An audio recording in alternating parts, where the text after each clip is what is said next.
Baik, hukum Islam mengacu pada pandangan hukum yang bersifat teologis.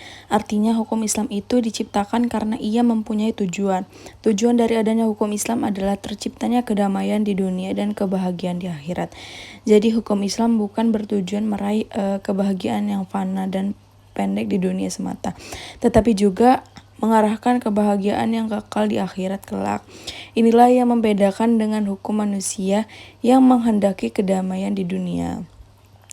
Tujuan hukum Islam tersebut merupakan manifestation dari sifat Rahman dan Rahim atau Maha Pengasih dan Maha Penyayang Allah kepada semua makhluknya.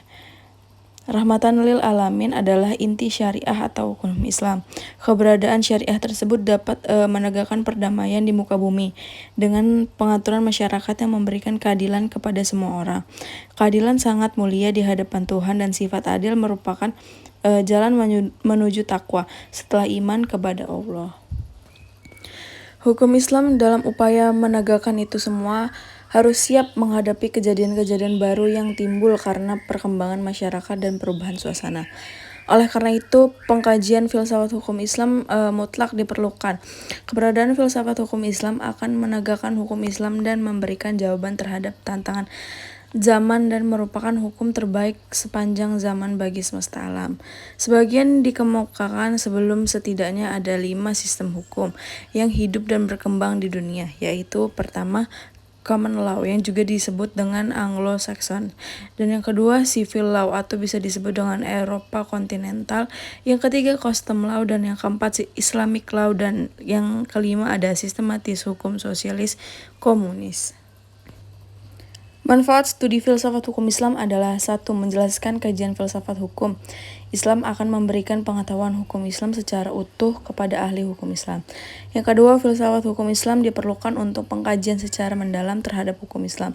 Yang ketiga, untuk mewujudkan hukum yang berkeadilan yang senantiasa sesuai dengan kondisi zaman.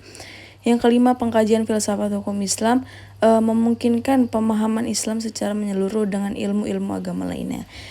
Para ahli usul fikih, sebagaimana ahli filsafat hukum, Islam membagi filsafat hukum Islam kepada 2 rumusan, yaitu yang pertama filsafat tasyri' dan yang kedua filsafat syariah. Yang pertama ada filsafat tasyri'.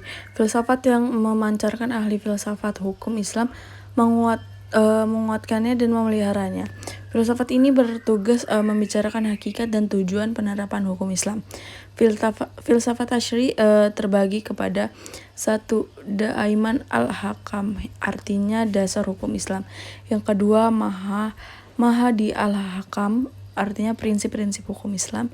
Yang ketiga Ushul al-Hakam, artinya pokok hukum Islam atau Masdir al-Hakam atau bersumber hukum Islam.